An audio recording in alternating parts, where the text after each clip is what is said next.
Graça e paz sejam convosco nesta manhã. É realmente um privilégio poder voltar a partilhar convosco a palavra de Deus, porque é a palavra de Deus que nos une.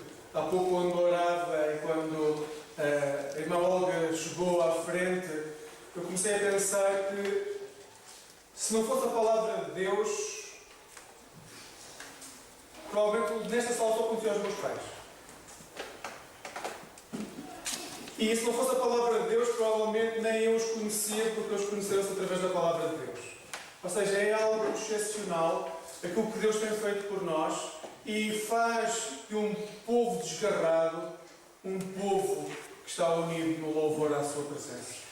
E isso é algo excepcional. Por isso é sempre um privilégio poder estar nesta casa ou poder estar convosco, porque se nós estamos juntos é porque Deus nos chamou. Hoje temos um grande desafio e para comemorar o nosso reencontro, hoje vou-vos assustar porque hoje temos que falar sobre 70 versículos. A semana passada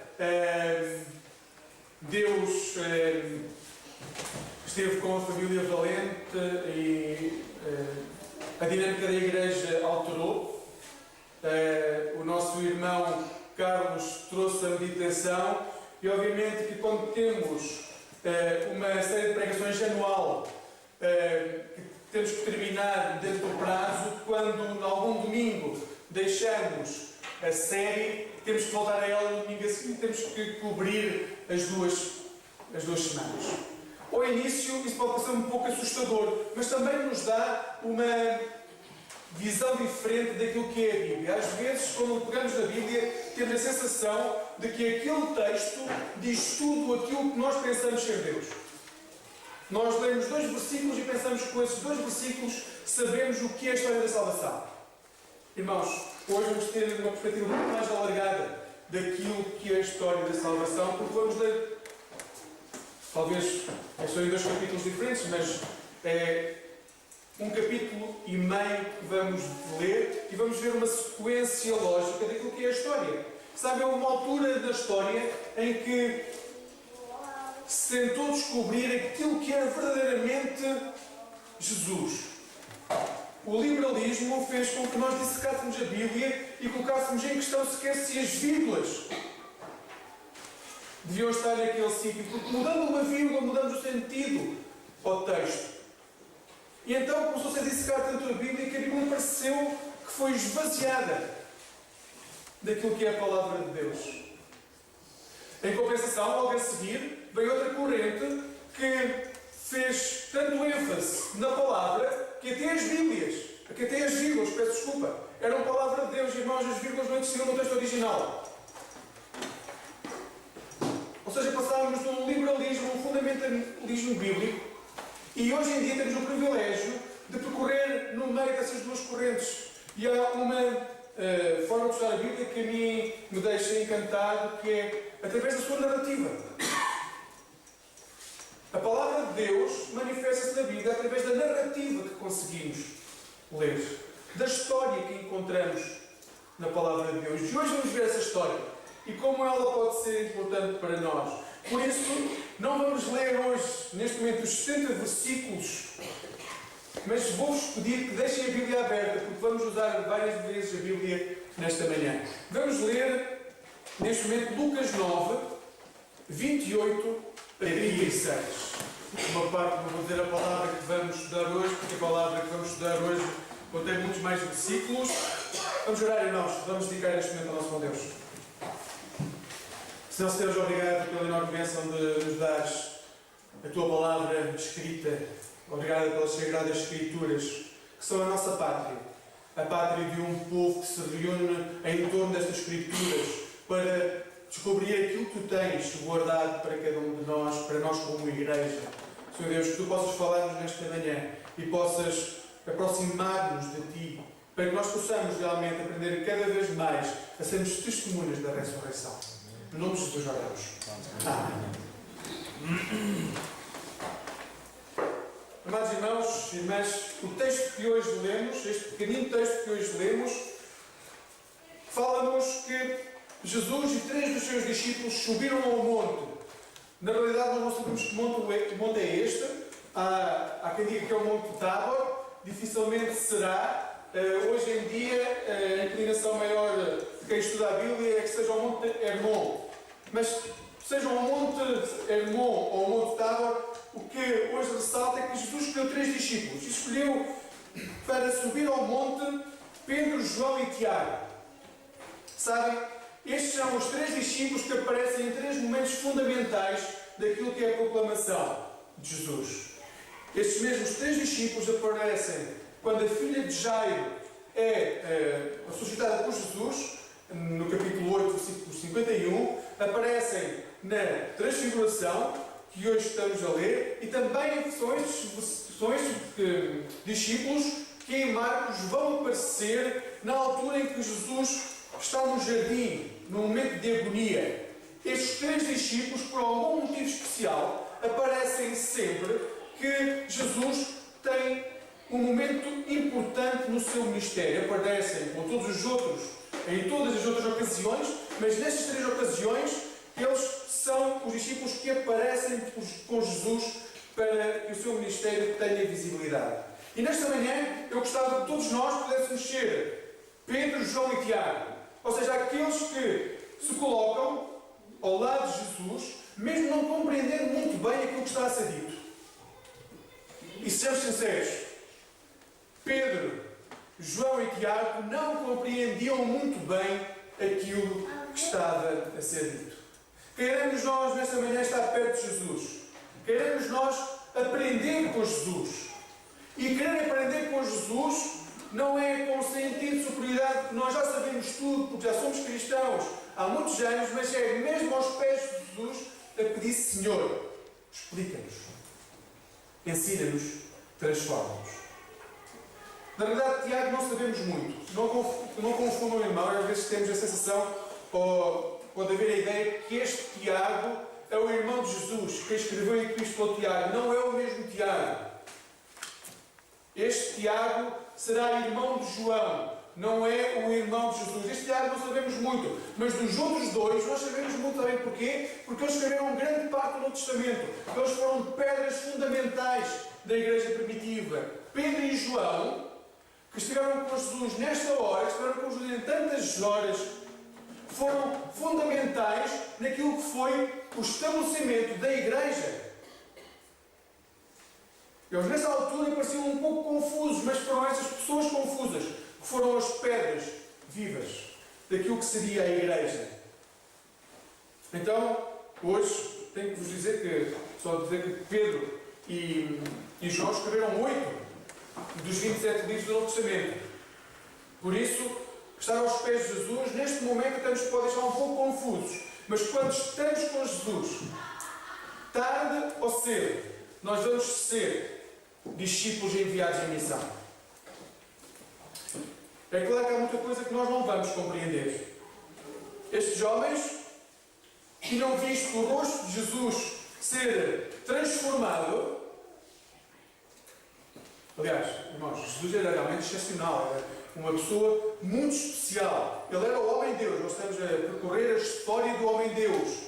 Mas, nas palavras de Pedro, que viram, se não me engano, há 15 dias atrás, ele era, Pedro proclama, o Cristo de Deus. Ou seja, a pessoa que eles estavam a ver nesta hora transfigurados era um Messias que tinha sido enviado por Deus. Eles sabiam que Jesus era uma pessoa especial. Ele tinha sido validado pelos anjos antes de nascer. Ele tinha sido validado pela cena do Espírito Santo na altura do batismo. Ele tinha sido validado pelos seus milagres feitos de forma sequencial na Galileia. Ele tinha sido validado pela palavra e hoje estava a ser validado pelas Sagradas Escrituras. Porque quem está junto de Jesus é Moisés, o doador da lei, e Elias, o representante dos profetas. A pessoa que os discípulos estão a ver, completamente transfigurado, é aquele que vem em nome de Deus.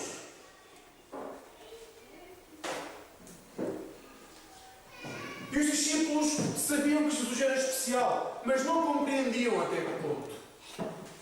Eles já tinham sido avisados: cuidado, eu vou ser entregue nas mãos dos jovens. Mas o que eles dizem nesta altura, provavelmente até para proteger Jesus, é: ó Senhor, e se nós ficássemos aqui no meio desta glória, no meio desta santidade e não saíssemos daqui?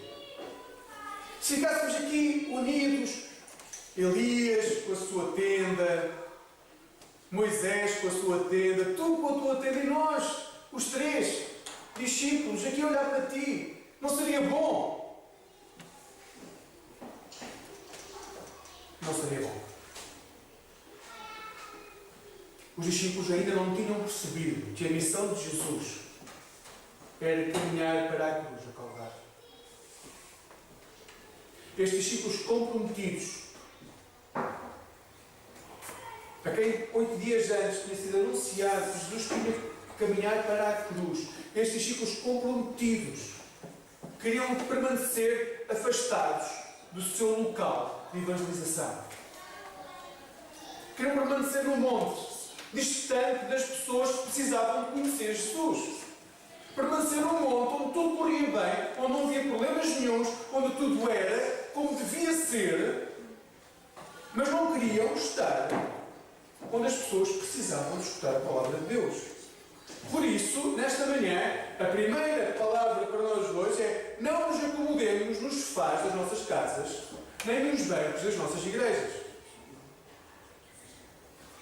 Não nos sintamos confortáveis demais com a santidade, parecemos conseguir discernir à nossa volta, com a paz que parece haver à nossa volta, porque essa paz, essa santidade, é apenas algo que Deus nos dá de forma passageira, porque esse não é o nosso local de missão.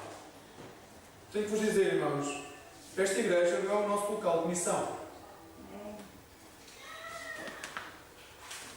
E ia apontar para ali, porque se eu botar lá em cima, que a porta esteja ao meio, é que quando saímos daquela porta na lateral e formos para o nosso dia-a-dia, esse é o nosso campo de missão. Todos nós somos discípulos. Ou pelo menos todos nós conhecemos a palavra de Deus. Somos membros de igrejas. E hoje posso dizer isto porque não há ninguém, e os irmãos que nos visitam de anos pertencem a uma igreja, porque todos nós conhecemos a palavra de Deus. A obrigação é exatamente igual para todos nós. Sair das portas da igreja e anunciar o Evangelho. Anunciar a cruz de Cristo. É aí que nós temos a nossa identidade, na cruz de Cristo. E o texto diz-nos que logo a seguir Jesus desceu, e agora tenho que ter as Bíblias abertas porque é o texto que nós não lemos, que Jesus desceu do monte. E os discípulos foram logo no dia a seguir. O que é que acontece? Aparece um homem possesso. Quer dizer, aparece o homem que o filho estava possesso. E o homem diz: sabes, eu fui ter com os teus discípulos e eles não conseguiram cuidar, expulsar, tratar da saúde do meu filho. Por isso, venho diretamente a ti para que sejas tu a fazê-lo. E esta sequência que nós, lendo os textos individualmente, depois não conseguimos ver. Os discípulos que no dia anterior queriam permanecer na glória de Deus, queriam estar no meio da santidade, no dia a seguir é-nos dito que os discípulos de Jesus não conseguiam fazer curas, não conseguiam expulsar demónios. E tenho-vos dizer, no início do capítulo 9, versículo 6, é-nos dito que eles já tinham feito isso. O texto e os comentadores dizem que muito provavelmente é por aquilo que nos diz o versículo 41. O versículo 41 diz-nos que, e é Jesus a falar, aqui às vezes também achamos que é Jesus a falar para os discípulos, não, Jesus está a falar para a multidão e a dizer, geração perversa de incrédulos. Ou seja, a incredulidade daquelas pessoas pode ter feito com que os discípulos não tenham conseguido fazer milagres. É uma razão que até hoje nós podemos dizer assim, se as pessoas não têm fé, Deus cura se quiser. Não depende de nós. Não sabemos. Agora, o interessante da sequência do texto é dizer, cuidado quando estamos nesse momento de santidade plena em que tudo parece correr bem, porque não é esse o nosso local de missão. Vão para onde não conseguem fazer milagres, porque precisam de os fazer aí. Deixam do monte. Estejam onde é difícil estar. Anunciem onde é difícil anunciar. Porque é aí que estão as pessoas que precisam conhecer Cristo. Se querem anunciar a palavra a Moisés, tenho que vos dizer que ele já a conhece. Se querem anunciar a palavra a Elias, tenho que vos dizer que as profecias são todas conhecidas. Agora, anunciem aos processos deste mundo que não conhecem a palavra de Deus. Amém. Aí é que custa estar.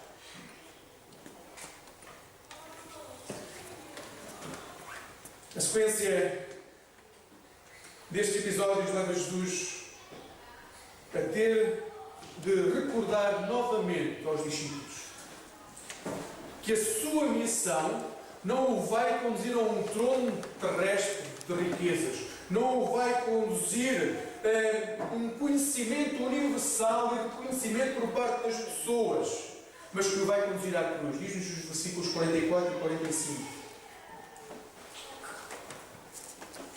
Fixai nos vossos ouvidos as seguintes palavras: o Filho do Homem está para ser entregue na mão dos homens. Eles, porém, não entendiam isto, e foi-lhes encoberto para que não pudessem compreender. E temiam-no e interrogavam-no a esse respeito. O Filho do Homem tem que ser entregue na mão dos homens. Eles continuavam a não entender o que é que Jesus estava a anunciar. Eles continuavam tão presos aos seus preconceitos, àquilo que parecia ser correto, que não conseguiam ver que Jesus tinha de ser entregue e que tinha que caminhar a via dolorosa. Jesus veio ao mundo para vencer o pecado. E sabem como é que Jesus vence o pecado? Pelo serviço sacrificial. Jesus vence perdendo tudo. Jesus vence descendo do céu, abandonando a glória eterna, abandonando a pátria celestial e descendo, entregando-se na mão de homens para que nós pudéssemos ter a vida eterna. Essa é a dádiva que Jesus nos dá. A nossa salvação está garantida, não somente porque Jesus foi Deus, mas porque Jesus foi homem. Sofreu como homem e morreu como homem. Carregou sobre a sua humanidade as nossas culpas, para que nós possamos ter uma vida eterna junto do nosso bom Deus. Obviamente que os discípulos não compreendiam isso. Eles ainda não tinham assistido à ressurreição. Eles não sabiam. Não compreendiam esses conceitos. Era difícil compreender o que estava a ser dito. E é tão difícil que logo a seguir aparece uma discussão que parece completamente despropositada. Depois de Jesus dizer: eu tenho de caminhar para morrer, o que é que eles perguntam? Quem é que vai ser maior de nós? Vamos lá esclarecer entre nós, colégio apostólico, as pessoas mais importantes a seguir a Jesus, aqueles que vão ser. Quem é mais importante no meio de nós? Será que eles não tinham ouvido Jesus a dizer: deixam da vossa glória, esqueçam a glória e procurem as pessoas que sofrem? A discussão a seguir, então, coloca os discípulos a perguntar realmente quem é que seria mais importante.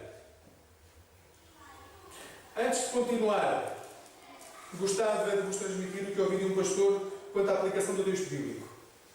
Quando nós lemos o texto bíblico, o pastor dizia: sempre que encontramos alguma parte do texto no qual o autor ou Jesus critica a ação de quem quer que seja, esse quem quer que seja somos nós. Porque nós somos pecadores, nascidos em pecado, e tentamos, como pecadores, ensinar outros pecadores a serem melhores. Por isso, quando Jesus nos corrige, quando Jesus corrige alguém no Novo Testamento, é bom que nós olhemos para essa pessoa e possamos considerá-la como sendo cada um de nós, porque só assim podemos melhorar a nossa vida. Nós não temos nenhum direito, nós não temos nenhuma possibilidade de apontar o dedo e dizer: estás a ver a asneira que fizeste. Deus é muito misericordioso para connosco, para que nós possamos dizer isso. Por natureza, somos pecadores. E quando o texto fala que Jesus chama a atenção de alguém, ele está a chamar a atenção de cada um de nós. Ele está a dizer: olhem para a vossa vida, corrijam as vossas falhas. Dito isto, a questão de quem seria o maior no reino dos céus Essa é a pergunta. Não é uma discussão dos discípulos da altura. É a discussão que nós hoje temos. Não vou pedir que tornemos esta discussão agora uma discussão pública, mas quantas vezes nós não sentimos uma espécie de mérito?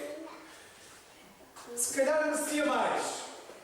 Se calhar a igreja não está a olhar para mim da forma que devia como pastor. Se calhar e o ego cresce. Se calhar eu devia ser reconhecido porque ontem estive aqui na igreja. Se calhar eu devia ser reconhecido porque eu quero fazer e não me deixo. Se calhar os nossos méritos crescem por aí acima. Sabe o que é isso, irmãos? Orgulho. Um orgulho que nos consome. Um orgulho que nos inunda e que não nos deixa ser humildes. E tenho que vos dizer que dificilmente alguém nesta sala está.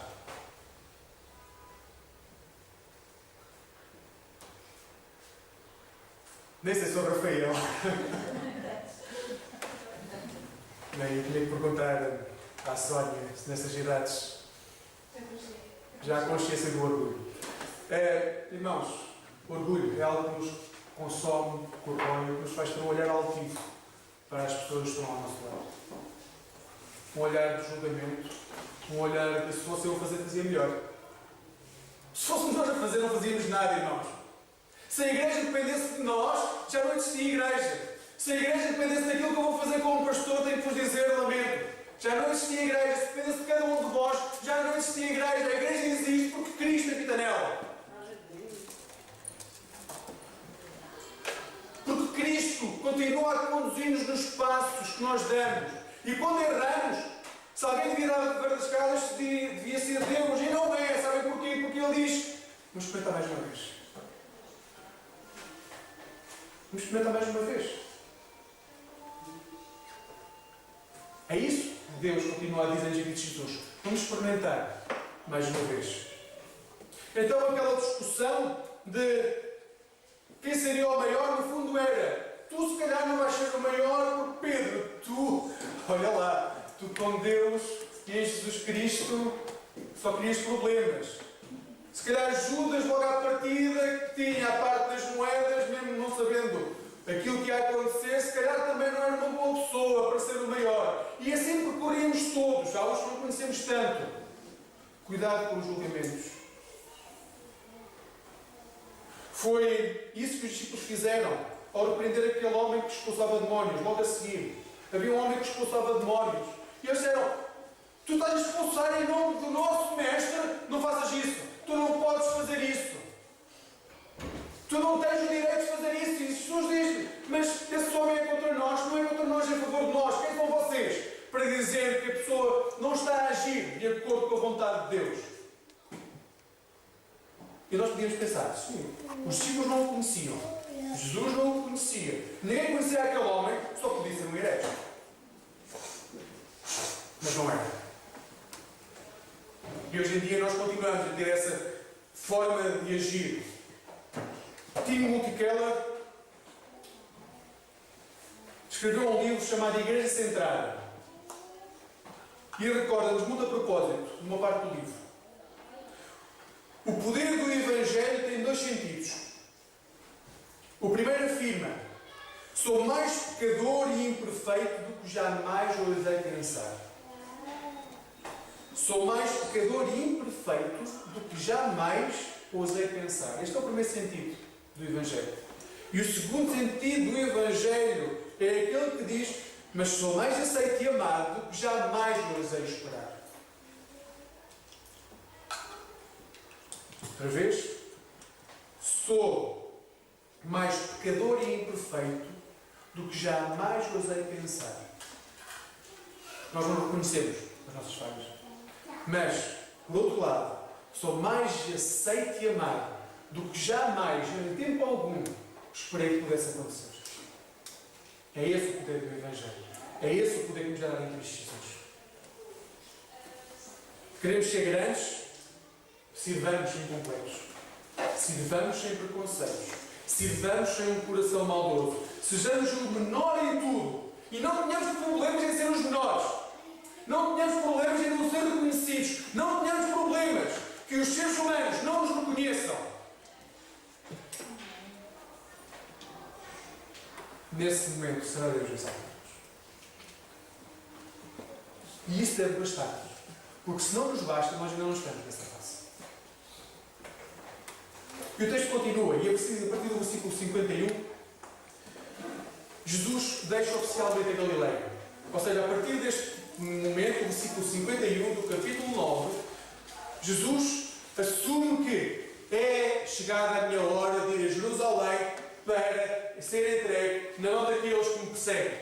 Esta é a hora, chegou a minha hora, vamos começar a caminhar. E logo começa a caminhada, o que é que acontece? Chegam à primeira aldeia e são rejeitados. Jesus, que até ao momento tinha sido seguido por toda a gente, era só pessoas a seguir, era só pessoas a querem milagres, era só pessoas a animá-lo, era só pessoas como os discípulos a ver a glória de Deus. Neste momento, logo na primeira aldeia, chega à primeira aldeia e nem o recebe e dizem: não vos queremos aqui. Sabem porque estas pessoas não conheciam Jesus. Não era por causa daquilo que Jesus dizia. O texto diz-nos: as pessoas rejeitaram Jesus porque eles pareciam peregrinos que iam para Jerusalém. Tenho que vos dizer que samaritanos e judeus não gostavam nada uns dos outros. Porquê? Preconceitos. Já ninguém sabia porquê. Lá no passado tinha havido, mas não gostavam. Acho que todos os países têm esse preconceito com alguém. Nós não podemos ter com muitos, que só temos os espanhóis ao lado. Mas, calhar, o Brasil deve ter com alguém. Angola também deve ter com alguém. Todos nós temos esses preconceitos. Há sempre aqueles que são os culpados daquilo que nós somos hoje. Para os samaritanos eram os judeus, para os judeus eram os samaritanos. E então, ao chegar àquela aldeia, Jesus não entra na aldeia. E sabem o que é que os discípulos dizem logo a seguir? Olha, se nós mandássemos vir o fogo para queimar a aldeia. Vamos resolver isto de uma vez. Será que os discípulos... às vezes acho que os discípulos não estavam sempre com Jesus. E só parece que eles estão com Jesus realmente quando o texto diz, porque de resto eles não deviam andar com Jesus. Porque sempre que eles falam, Jesus tinha que ter uma paciência enorme para dizer: mas o que vocês estão a dizer?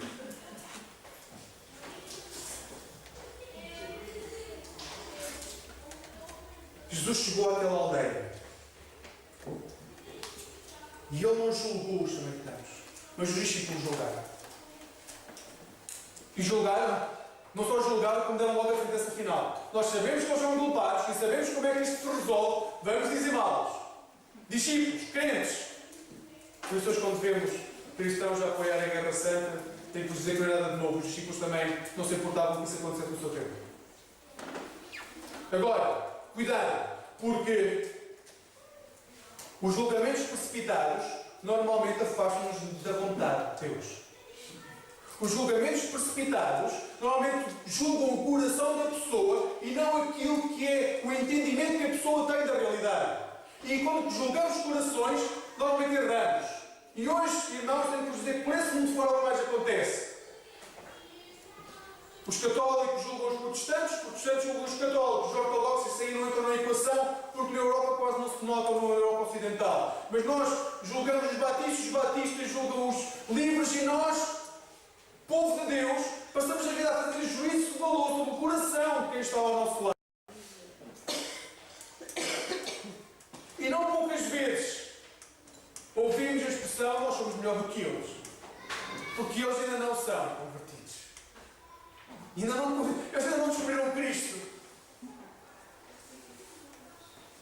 Mas quem é que somos nós para dizer que eles não conheceram Cristo? Realmente achamos que temos esse poder de dizer, mesmo com o católico romano, que é com quem nós temos mais distância, ou com o ortodoxo, aquelas pessoas não são crentes, não conheceram Jesus. Nós conhecemos, olha para a nossa vida, nós conhecemos Jesus, é porque se conhecemos, tenho que vos dizer, temos dado testemunhos terríveis. E não estou a dizer nós, pessoalmente, a nossa história passada é reflexo disso. As igrejas estão vazias, os testemunhos que damos nos nossos lares, nos nossos trabalhos, onde quer que a nossa pisa é terrível. As pessoas não querem vir à igreja. Por causa da palavra, duvido. Por causa do nosso exemplo, se calhar é mais essa razão.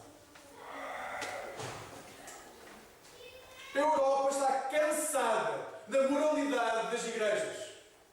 Na Europa, os jovens estão cansados da hipocrisia dos pais que chegam a casa, crentes fervorosos, e depois dizem, o pastor, os líderes da igreja, aquela irmã. E depois dizemos, não crescem na fé, não crescem. Porquê? Porque nós minamos o coração dos nossos crentes. Nós minamos o coração das nossas crianças, dos nossos jovens. Nós minamos o coração. E depois queremos que sejam crentes, Deus tenha misericórdia. Nós, quando não somos nós a pessoa que está ao nosso lado, a sociedade, sabem, é porque nós colocamos os nossos filhos a ser educados pela sociedade. E a sociedade não ensina ninguém a ser crente, lamento dizer. E nós não temos tempo para educar os nossos filhos. E depois queremos que eles floresçam como cristãos, com 1 hora, ou 2, ou 3, de encontro com Deus na igreja ao domingo. Tentem alimentar uma planta 1 hora por semana, em autêntico verão, com 50 graus, depois temos uma conversa sobre aquilo que nós fazemos aos nossos filhos. O versículo 54 diz-nos: vendo isto, os discípulos Tiago e João perguntaram ao Senhor: queres que nós mandemos descer fogo do céu para os consumir? Sabem quando as crianças pedem chocolate, dizem: Senhor, e agora? E agora? A resposta de Jesus é para estes discípulos e para nós hoje. E diz-nos o texto, versículos 55 e 56. Vós não sabeis que espírito sois. Podia só ficar por aqui. Vós, se estão a falar desta forma, não sabem qual é o espírito que está dentro de vós. Não sabem. Pois o Filho do Homem não veio para destruir as almas dos homens, mas para salvá-las. Sabem, a minha luta constante como pastor, como homem, é para que o legalismo que sobressai da religião que eu pratico não apague a graça de Deus em Cristo Jesus. E essa é a minha luta constante. O legalismo tem uma tendência a absorver-nos, a consumir-nos, porque é tão fácil ser legalista. Hoje estava no início do culto e já estava para transpirar. Nós não estávamos a conseguir começar a horas. E de repente até pensava: Luís, a sério? É isso que te está a fazer chatear neste momento? E eu achei: não, os discípulos é que se... Olha, irmãos, nós somos assim por muito menos. O legalismo que nos consome faz com que nós tenhamos atitudes que não são de crente. Faz com que nós tenhamos atitudes que não são de proclamação do Evangelho. E depois, começa o culto, aprendemos uma lampada e dizemos: agora acorda. Aprenda a ser cristão. Irmãos, o legalismo consome e matou as igrejas. E continua a matá-las. E não pensem que o legalismo se mede pelas igrejas que são fundamentalistas e aquelas que não são. Não, o legalismo existe em todas as igrejas. Quando a graça de Deus não se manifesta, o legalismo já matou a igreja. Estes discípulos não nos matou, sabem porquê? Porque Jesus não desistiu deles. E eles tinham uma atitude destas. Imaginem que chega aqui algum de nós, e diz: ó pastor, aquele... ali o homem... polícia não. Ali o homem... passou ali à frente, estava lá para contra Deus, bota aí uma faca para eu espetar-lhe a faca na barriga. Era isto que os discípulos estavam a dizer. Vamos matá-los a todos. Quantas vezes nós não dizemos isso? Aquele irmão não pensa como eu, por isso vamos deixá-lo de lado. Ostracizá-lo. E atenção, isso não quer dizer que nós não anunciemos o Evangelho. O Evangelho tem regras claras, aquilo que é ser crente. Eu não estou a falar de não seguir as regras que estão na Bíblia. Eu estou a falar de julgar as pessoas, o coração das pessoas, por aquilo que são os nossos preconceitos.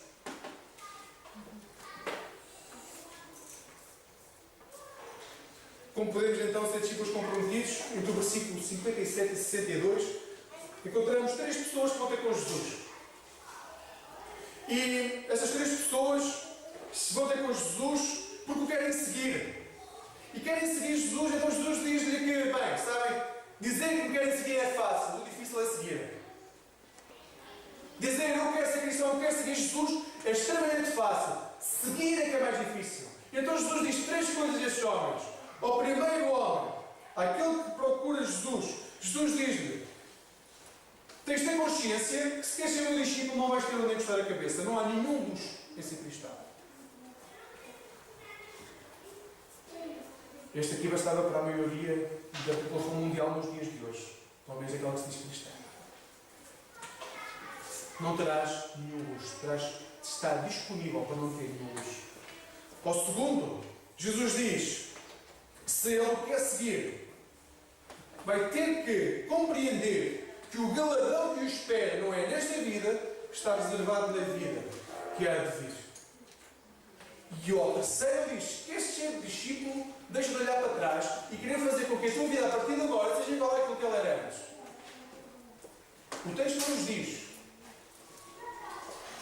mas podemos entender, eles não voltam a aparecer, que estes jovens simplesmente se afastaram de Jesus.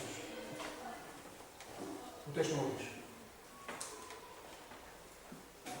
Então, nós, hoje, discípulos do século XXI, também somos chamados a compreender que, por muito que batamos no peito para mostrar a nossa santidade, querendo lá estar com Jesus, no monte, junto a Moisés e a Elias, por muito que queremos ser assim, se não estamos dispostos a deixar tudo o que temos para trás, se não estamos dispostos a viver sem nada, se não estamos dispostos a colocar o nosso galardão unicamente na vida que há de vir, se não estamos dispostos a isso, ainda não somos discípulos de Cristo. E não seguimos Cristo.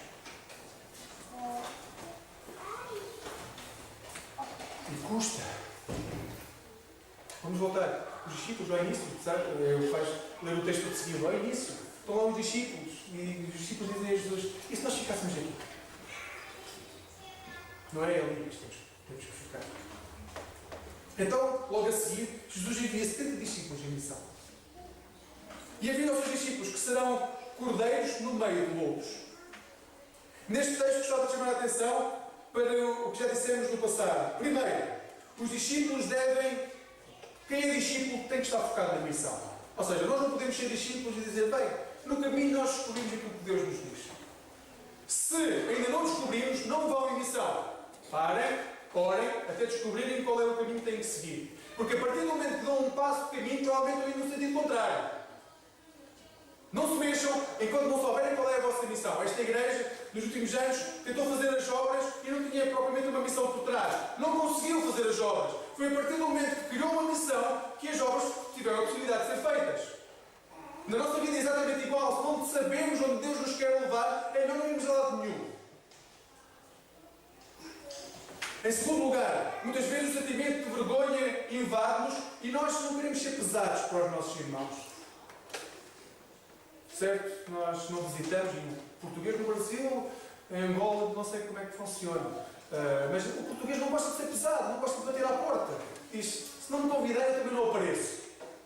Não queremos ser pesados. O texto diz: se nós somos verdadeiros discípulos, nós vamos, não temos qualquer problema em ir. E a pessoa vai acolher-nos. E o texto até nos diz mais: até nos vai sustentar. Porque digno. O trabalhador é do seu salário. E em terceiro lugar, o discípulo não deve perder tempo com quem não o quer ouvir. Jesus volta a dizer-nos isto neste texto. Não devemos perder tempo com quem nos quer ouvir.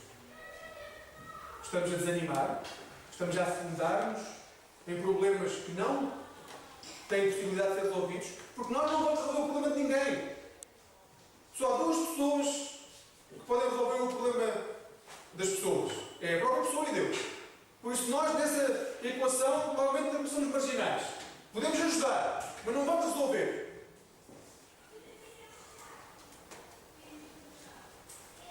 Agora, o que o texto nos diz a seguir é algo que nos incomoda imenso.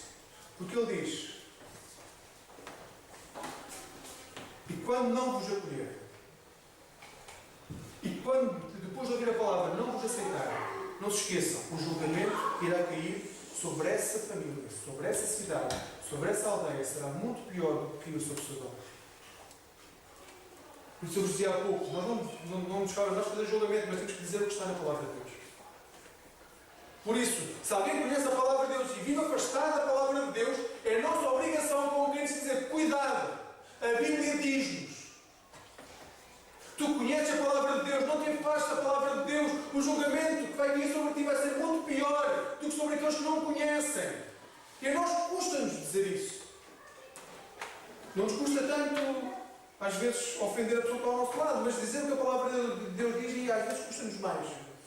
Ouçam, não nos cabe nós julgar a pessoa que está ao nosso lado, mas temos que dizer o que o texto diz. E é isto que Jesus... irmãos, acham que isto é mau? Então leem o texto a seguir. Logo a seguir Jesus diz: coitadas das cidades de Corazim, Betsaida e Cafarnaum. Cafarnaum, onde Jesus habitou, onde tinha amigos, onde conhecia as pessoas, ele habitou aí durante muito tempo. Ele diz: estas cidades vão ser destruídas porque não aceitaram aquilo que veio em nome de Deus, não aceitaram a palavra, não aceitaram o reino de Deus. Isto está a dizer isso a pessoas que conhecia.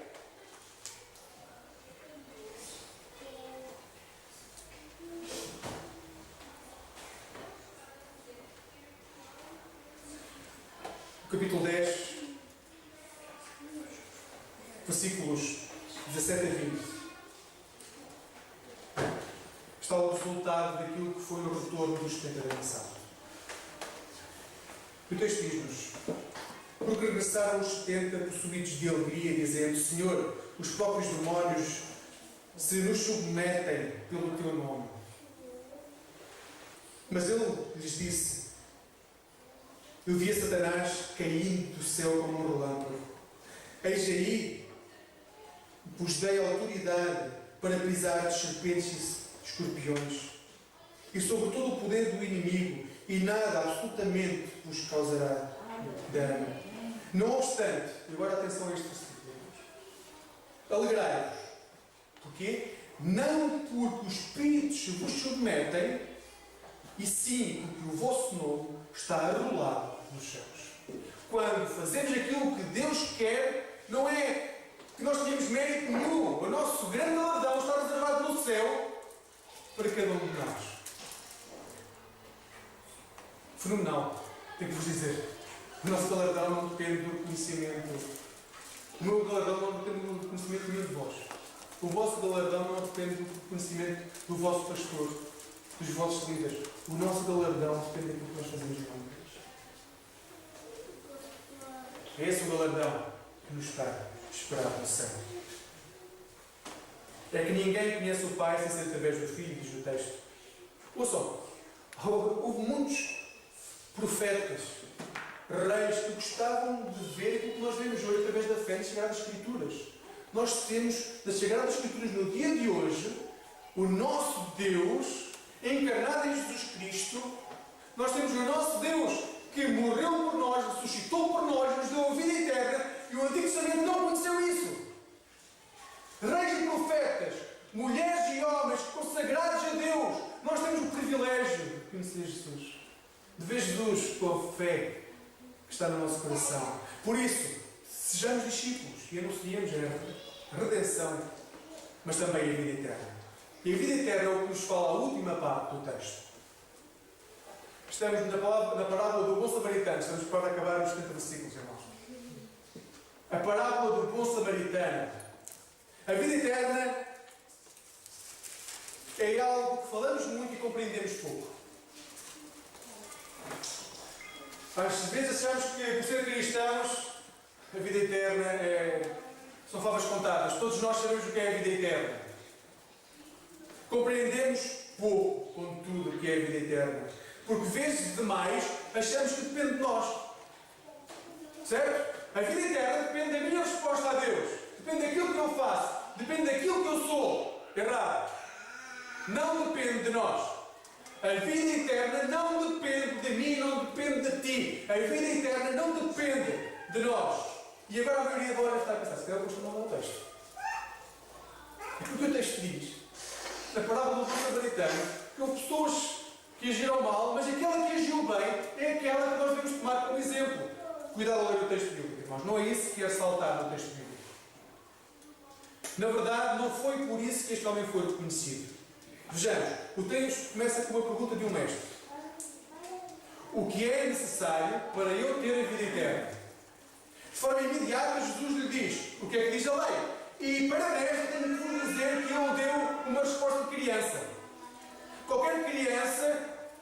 escola dominical, com 10 anos, provavelmente podia dar esta resposta.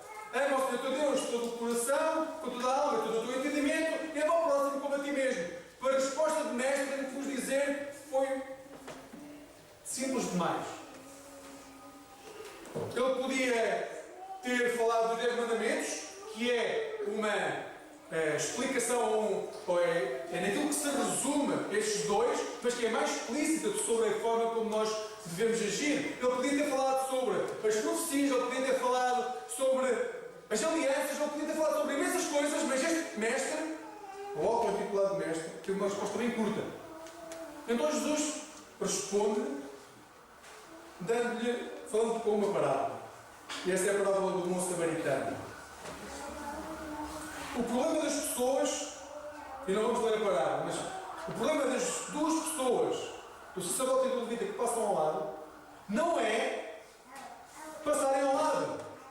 Essa é a consequência do problema que existe dentro delas. O problema não foi cuidarem daquela pessoa. Essa foi a consequência de algo que estava a inundar, que era um coração no qual Deus não estava a habitar.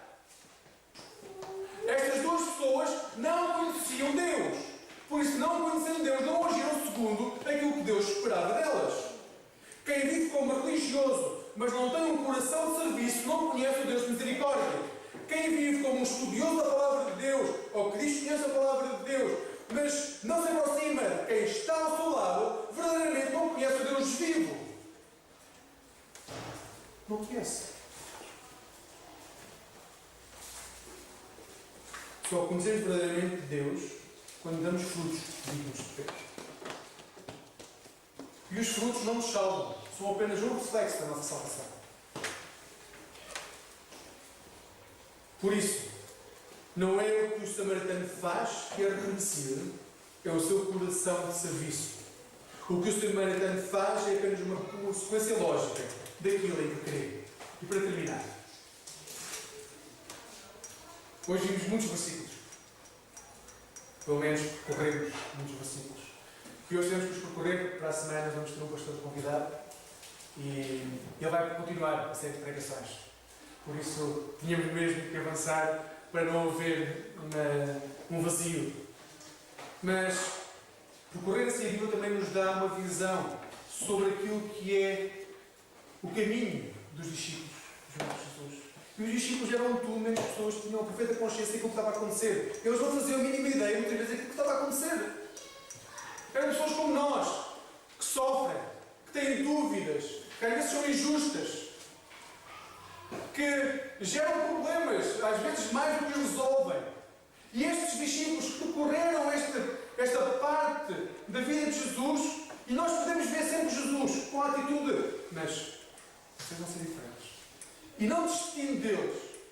O que hoje temos nas mãos, a nossa Bíblia, deve ser estas pessoas. Como o que nós temos hoje aqui se deve a pessoas que ajudam da mesma forma. Como o que nós temos aqui dentro se deve a pessoas que ajudam da mesma forma. Porque se nós acreditarmos foi porque alguém nos evangelizou, alguém trouxe a palavra ao nosso coração. As pessoas são importantes, apesar das suas imperfeições. As pessoas, cada um de vós, é importante, apesar de muitas vezes vos dizerem que não são. São importantes para Deus. E podem ser o próximo Paulo, o próximo Pedro, o próximo Tiago,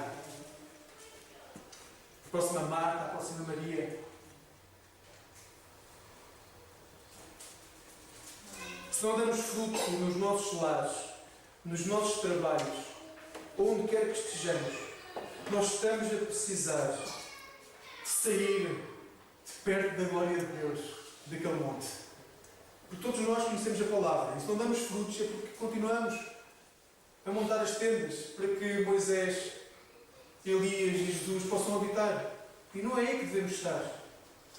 Se nós devemos dar frutos nas nossas vidas, na nossa igreja, nas nossas famílias, nos nossos trabalhos, nas escolas, nos nossos amigos, nós temos um testemunho a dar. E o testemunho é Cristo. Deus ama-nos com um grande amor. E só a sua presença vai mudar a nossa realidade. Não sei se o irmão David se lembra, quando cheguei a esta igreja, disse que não Não via como é que esta igreja não chegasse a ter de forma rápida. 100 pessoas ao domingo, estamos num lugar privilegiado. Privilegiado por todas as razões. Central de Lisboa e onde há miséria à nossa volta. Temos pessoas comprometidas com a palavra. A igreja tem de crescer. E tem de crescer não é por causa do número, é que esse é um fruto que nós vamos dar. Se nós temos Cristo no coração, nós temos que dar fruto. Há pessoas que continuam a precisar de escutar a palavra de Deus e a última coisa que precisam é que eles digam: vai descer sobre vocês fogo do céu. Como os discípulos disseram sobre aquela aldeia de Samaria. Vamos falar do Evangelho. E aquela frase do pastor Keller dentro do somos mais pecadores e imperfeitos do que alguma vez pensámos, mas somos mais amados, mais aceitos do que alguma vez esperámos que pudesse acontecer. Que Deus vos guarde e vos abençoe. E é muito bom estar de novo convosco. Amém.